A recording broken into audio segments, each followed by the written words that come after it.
السلام علیکم ورحمۃ اللہ وبرکاتہ۔ اللہم صلی علی سیدنا محمد وعلی آل صحابہ سیدنا محمد وبارک وسلم علیہ۔ میرے معزز سامعین اور ناظرین حضرات، اللہ جل شانہ نے ہمیں دنیا اور آخرت میں کامیاب کرنے کے لیے اپنا مکمل دین مرحمت فرمایا ہے۔ اپنے حکم کو حضور صلی اللہ علیہ وسلم کے طرز پر پورا کرنے سے اللہ جل شانہ دونوں جہانوں میں کامیابیاں عطا فرماتے ہیں، اور یہ بات 100% ٹھیک ہے، اس میں کوئی شک نہیں۔ جیسے کتاب میں کوئی شک نہیں، لا ریب فیہ، اسی طرح اللہ کے ہر حکم کو پورا کرنے میں اور حضور اکرم صلی اللہ علیہ وسلم کے طریقوں کو پورا کرنے میں جو فائدے ہیں دنیا اور آخرت میں، اس میں کوئی شک و شبہ نہیں ہے۔ اللہ پاک کا ارشاد ہے، اعوذ باللہ من الشیطان الرجیم، بسم اللہ الرحمن الرحیم، قل ان کنتم تحبون اللہ فاتبعونی یحببکم اللہ، کہ اے نبی جی آپ فرما دیں اگر یہ مجھ سے محبت کرتے ہیں، یعنی اللہ سے محبت کرتے ہیں، تو آپ کی اتباع کریں۔ گویا کہ اللہ کی محبت کے لیے حضور صلی اللہ علیہ وسلم کی اتباع ضروری ہے۔ حضرت ابن عمر فرماتے ہیں رضی اللہ تعالیٰ عنہ، اس کا مفہوم بھی ہے کہ فرمایا رسول اکرم صلی اللہ علیہ وسلم نے، کہ تم میں سے کسی کا ایمان اس وقت تک مکمل نہیں ہوتا جب تک کہ اس کی خواہشات اس کے تابع نہ ہو جائے جو میں لے کر آیا ہوں۔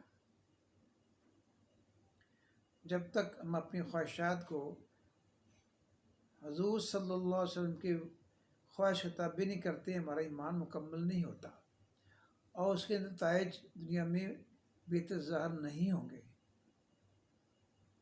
لہذا اس پروگرام کے اندر حالات کا رخ جو پروگرام ہے ہمارا، اس میں آج سنت کے فائدے میڈیکلی، جسمانی طور پر، روحانی طور پر اور دنیا و آخرت کے لحاظ سے جو فوائد اللہ رکھے ہیں ان کا تذکرہ ہوگا۔ لہذا غور سے سنیں۔ غور سے سننے کے بعد اللہ پاک کی سنت ہے کہ اللہ پاک اس پر عمل کرنے کی توفیق عطا فرما دیں اور اس کو آگے پھیلائیں۔ فرمایا کہ جب بچے کی پیدائش ہوتی ہے تو اس کے دائیں کان میں اذان اور بائیں کان میں اقامت کہتے ہیں۔ اس کا فائدہ یہ ہوتا ہے کہ اس بچے کو سکڑا نہیں ہوتا، اس بچے کو سکڑا نہیں ہوتا۔ اللہ پاک اس بیماری سے اس کی حفاظت فرماتے ہیں۔ دل و دماغ میں جب اللہ کی پکار آ جاتی ہے تو دل کے اندر ایک ایمان کا نور روشن ہوتا ہے، اور یہ اسلام کا روشن نور موت تک اس کے دل میں رہتا ہے۔ ایک کتاب ہے احوال قیامہ، اس میں علامہ زین الدین صاحب نے ایک واقعہ لکھا ہے کہ میری کفن چور سے ملاقات ہوئی اور میں نے اس سے پوچھا کہ کیا ہوتے ہیں قبر کے حالات جب تم کفن اتارتے ہو؟ تو اس نے کہا کہ میں دیکھتا ہوں کہ اکثر لوگوں کے جو چہرے ہیں وہ قبلہ کی طرف سے بدلے ہوتے ہیں۔ امام اوزاعی رحمۃ اللہ نے اس بات کی وضاحت فرمائی، اہل کشف تھے، کہ یہ ان لوگوں کے چہرے ہیں جب ان کو قبر میں رکھا جاتا ہے، دفناتے ہیں، تو ان کو چہروں کو قبلہ کی طرف کر دیتے ہیں، لیکن سنت پر عمل نہ کرنے کے نقصان کے طور پر اللہ جل شانہ ان کے چہروں کو قبلے سے موڑ دیتے ہیں۔ تو یہ سنت پر نہ چلنے کے نقصانات سامنے آ گئے۔ پھر گھر کی سنتوں میں عرض کروں گا کہ حضور صلی اللہ علیہ وسلم اپنے گھر کے اندر سب سے محبت کرتے تھے۔ ویسے تو مجموعی طور پر امت سے محبت تھی، لیکن گھر کے اندر کبھی بھی ایسا موقع نہیں آیا۔ اما عائشہ فرماتی ہیں رضی اللہ تعالیٰ عنہا کہ جب بھی حضور صلی اللہ علیہ وسلم تشریف لاتے تھے تو ان کے چہرے پر مسکراہٹ ہوا کرتی تھی۔ آج بجائے ہم دفتروں سے فارغ ہونے کے بعد گھر میں جائیں اور دفتروں کی ڈانٹ گھرزار کرتے ہیں، بیوی دیکھتی پہچان لیتی ہے کہ آج خیر نہیں۔ ایسا کبھی نہیں ہوا کہ حضور صلی اللہ علیہ وسلم تشریف لائے ہوں اور آپ کے چہرے پر مسکراہٹ نہ ہو۔ آپ فرماتے تھے صلی اللہ علیہ وسلم، انا خیرکم لاہلی، میں اپنے گھر والوں کے لیے زیادہ تم سے بہتر ہوں۔ اس کا واقعہ یہ ملتا ہے کہ جب کبھی رسول اکرم صلی اللہ علیہ وسلم اماں عائشہ سے پانی مانگتے تو ان کو پہلے پانی پلاتے اور وہ بچا ہوا پانی استعمال فرماتے، اور جن ہونٹوں سے اماں عائشہ جس جگہ سے پانی پیتی تھی اسی مقام سے حضور اکرم صلی اللہ علیہ وسلم پانی نوش فرمایا کرتے تھے۔ سبحان اللہ، گھر کی سنت ہے۔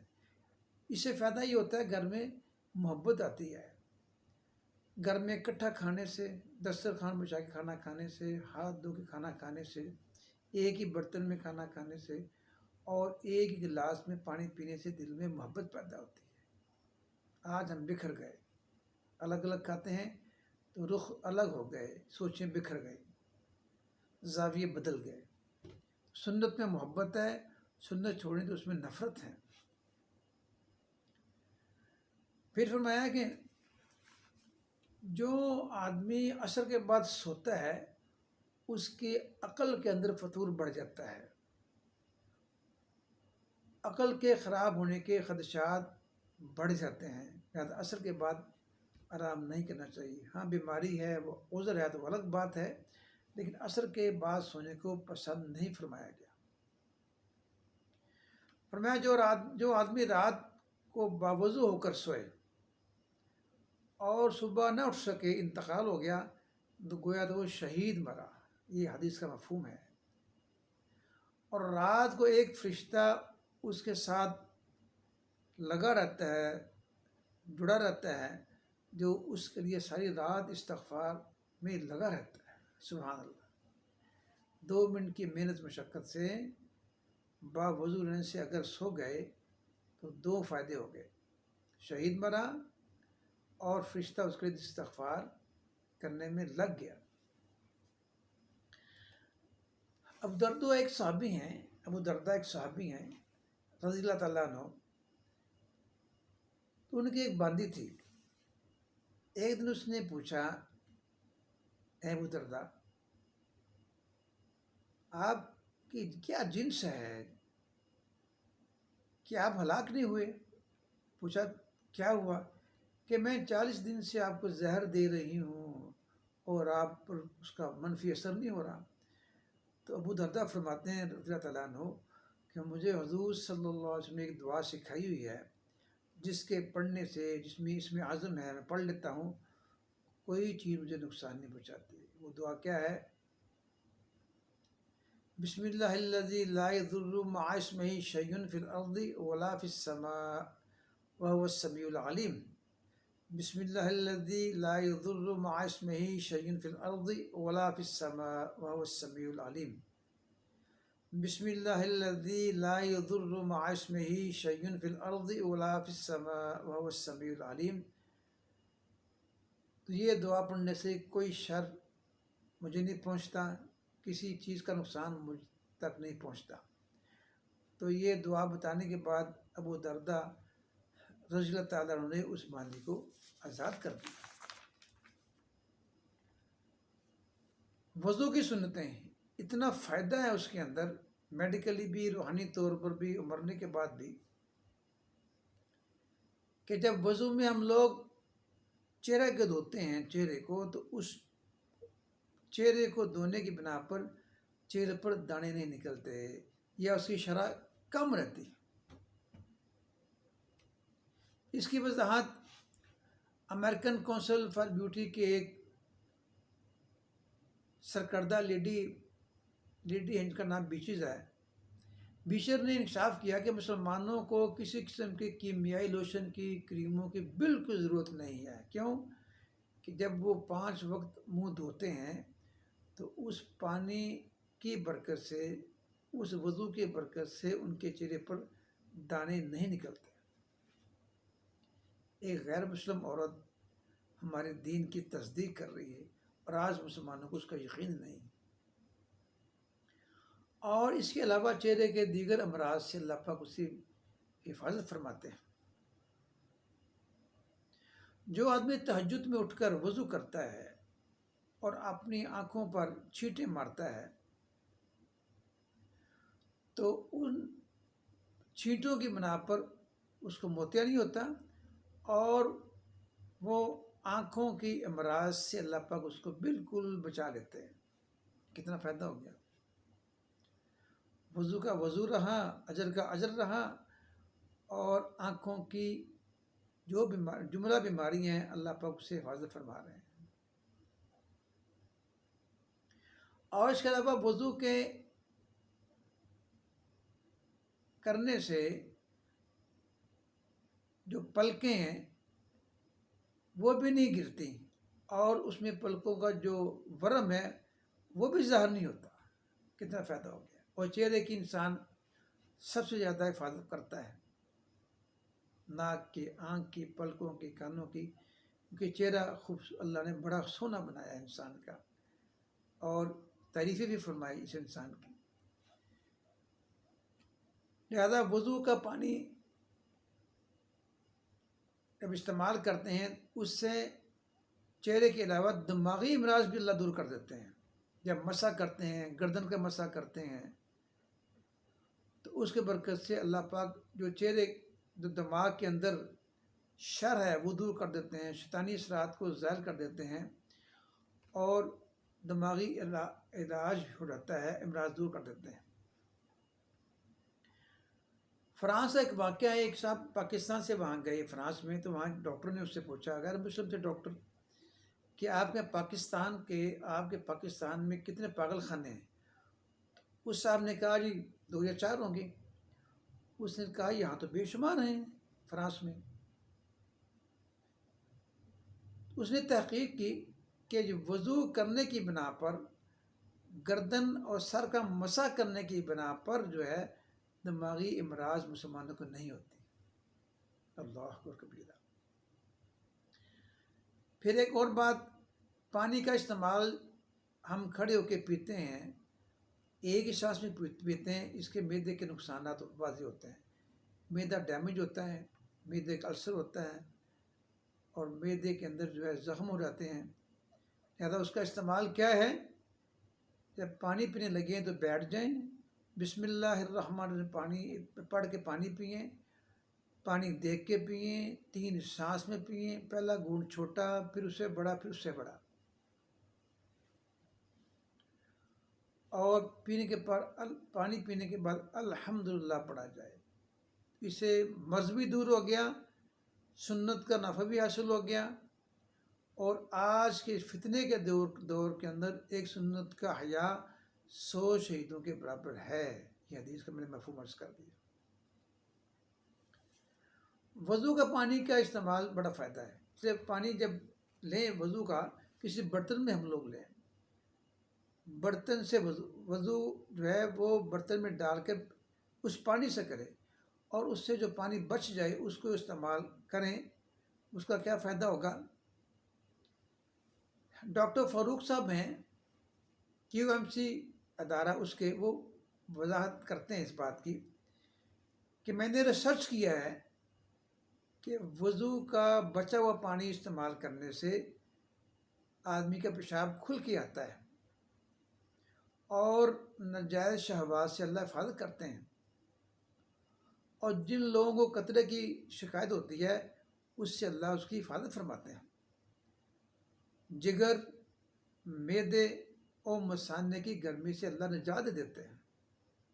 کتنا فائدہ ہو گیا. تو چند فائدے میں نے آپ کو عرض کر دیے آج کے پروگرام کے اندر. ان کو یاد بھی کر لیا جائے، عمل کرنے کی نیت بھی کر لی جائے اور آگے اپنے عزت و قارب میں، بچوں میں، رشتہ داروں میں اس کو عام کیا جائے. ایک دیا رات جلا صبح تک بجھ گیا، ایک وہ دیا جو رات جلا کئی دیوں کو جلا کے وہ بجھا تو کتنی روشنی پھیلا گیا. لہذا عملی طور پر ہمارے صحابہ نے سنت کو اختیار کیا تو اس کا فائدہ کیا ہوا؟